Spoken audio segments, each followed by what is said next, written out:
My name is Jenny. My husband once brought home a German Shepherd for me, thinking it would just be a pet, but when he left for a long business trip, that dog became something much more. The way he filled the silence in my life will surprise you. It started on a quiet Wednesday afternoon 2 years ago. I was 32, and life had settled into that predictable rhythm people often mistake for happiness. My husband, Nathan, worked in corporate finance, and though he loved me, his job had slowly consumed every corner of his time. I had grown used to empty dinners, one-sided conversations, and the constant hum of silence in our home. Then came Axel. Nathan had brought him home one rainy evening, a 6-month-old German Shepherd with sharp ears and soulful brown eyes. "He'll keep you company while I'm away," Nathan had said, planting a rushed kiss on my forehead before jetting off to another meeting. First, Axel was just a presence, a large, quiet shadow trailing behind me. He followed me from room to room, always watching, never intruding. I wasn't used to it, being seen, really seen, especially not in the quiet hours when the world felt far away. But Axel saw me. Every sigh, every long stare out the window, every time I sat at the kitchen table too tired to eat. He noticed. The first time I cried in front of him, I was sitting on the edge of our bed, clutching a photo of Nathan and me from our honeymoon in Santorini. The house had felt particularly empty that week. Nathan's trip had been extended. Again. The silence in the room stretched too wide, pressing on my chest until the tears came without warning. Axel nudged my hand gently.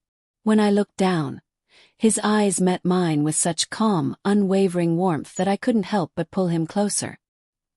He sat beside me, still and steady, his body firm against my side like a wall I could lean on without ever having to explain why I needed it.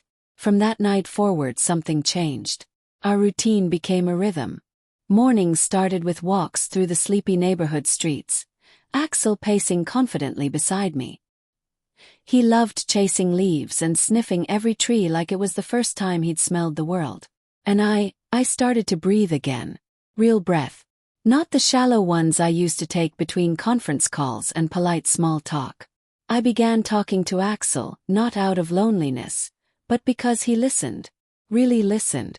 When I told him how tired I was of pretending everything was fine. When I confessed that sometimes I didn't recognize the girl in the mirror. When I wondered out loud whether Nathan even missed me when he was gone. Axel never answered, of course. But in his silence, there was something deeply comforting. His presence told me I wasn't invisible. One evening, about a month into Nathan's latest trip, I lit the fireplace and curled up on the living room rug with Axel. The TV played in the background, but I wasn't watching. Instead, I rested my hand on Axel's thick fur, feeling the steady rise and fall of his chest beneath my palm.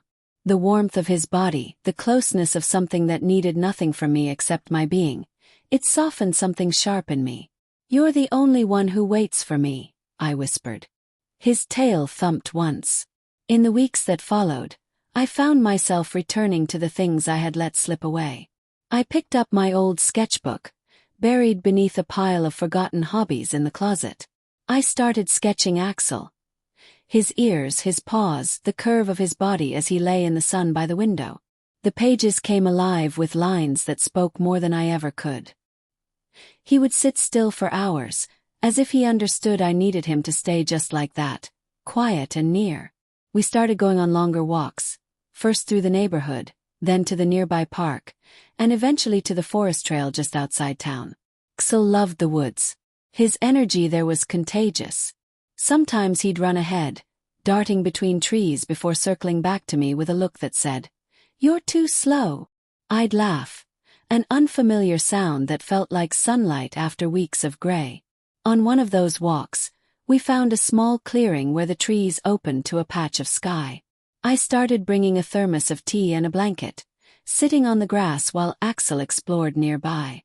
It became our spot, a sanctuary away from the noise of expectations and the silence of an empty house. One afternoon while sitting there, I pulled out a journal and started writing.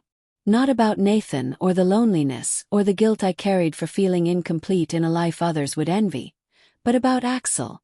About what it meant to be truly seen, even if the eyes seeing you were four-legged and silent. I wrote about love. Not the kind with grand declarations or elaborate gifts, but the quiet, consistent kind.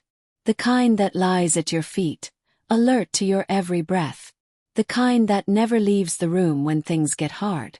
It was during that time that I realized I wasn't lonely because Nathan was gone. I was lonely because I had stopped showing up for myself. And somehow, in the quiet, loyal companionship of this dog, I had found the courage to look inward again. Then came the call. Nathan was coming home. 3 months earlier than expected. He wanted to surprise me. And I was surprised, because for the first time, I wasn't waiting for him to fill the empty spaces.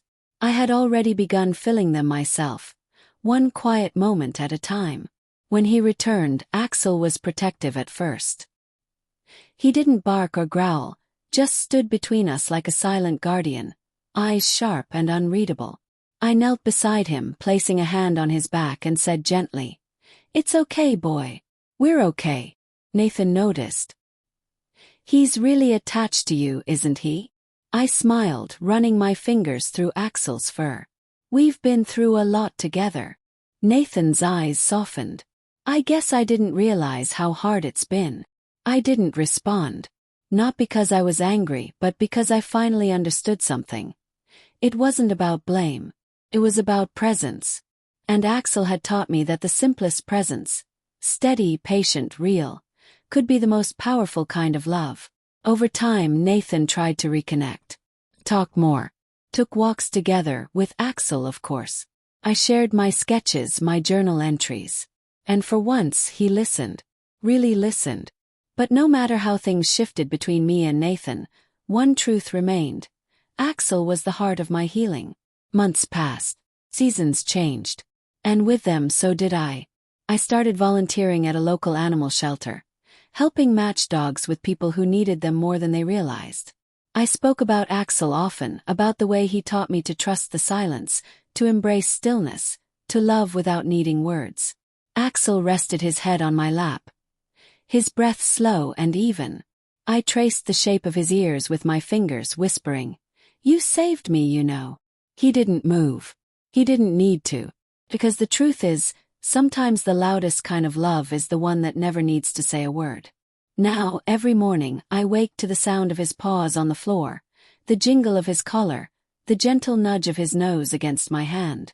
He reminds me to live in the moment, to walk with curiosity, to rest without guilt. I'm still Jenny, still 32, still figuring things out. But I'm no longer waiting for life to feel whole. Because love, real love, found me when I least expected it. In the shape of a dog with kind eyes and a quiet soul, who walked into my life and never once looked away. And for that, I'll always be grateful.